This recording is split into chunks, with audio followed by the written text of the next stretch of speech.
бәрі жақсы дегенмен көздерінде мұңды көрдім мен. Қалпыңда тұршы қозғалмай. Ассалаумалейкумдар. Бүгін бізде Lada Kalina, автокөліктің көлік қызбайды. Свечілер қара май болып жатыр, мынандай болып. Сондықтан бізде қазір жаңа диагностиканың түрі бар. Ол цилиндрдің поршневойларын ішінде камерамен, эндоскоппен түсіру. Камера деген осындай болып келеді.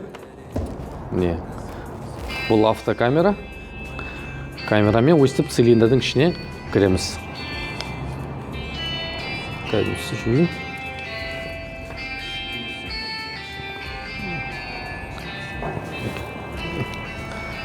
Мінекей мынау поршневой.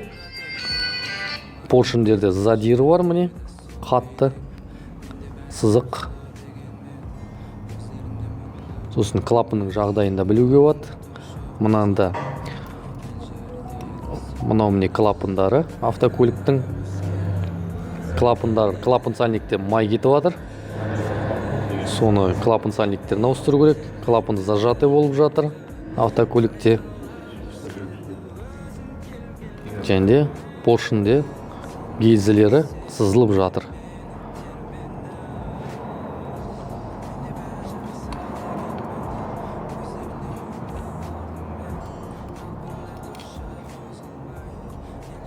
Мінекей, поршендер сызылып жатыр. Осындай міне эндоскоппен, камерамен тексеруге болады бізде.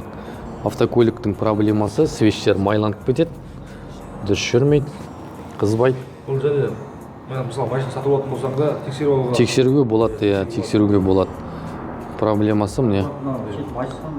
Мынау поршен ғой. Ана ойық поршен салған ғой. Ал міне клапандарының жағдайы міне осындай. Екі впускной мұздай ауа кіретін клапан сальниктерін ауыстыру керек біріншіден. Сосын мына клапандар зажаты сияқты. Осыларды қарату керек болады. Өстіп міне диагностикамыз профессионалды деңгейге жайлап жетіп жатыр. Сондықтан хабарлассаңыз болады. Мысалы мен машина сатып алсам да, әкеліп саған тексертуім болады, мына клапан қалай жасап тұр? Болады, әрине болады. Поршеннан деп отырсаң, сол расход бар ғой, значит, мотор бейіс болғаннан. Май жейді, себебі клапан сальниктен кетеді. Барлығы. Міне, клапан сальнигі цилиндрдің кольцосы ішіне май кеткен деген сөз.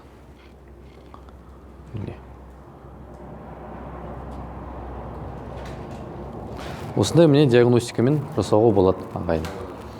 Барлықтарыңызға рахмет. Сау болыңдар, лайк басып, жазылыңдар каналымызға. Қазақша YouTube каналымызды дамыта берейік. Барыңызға да рахмет.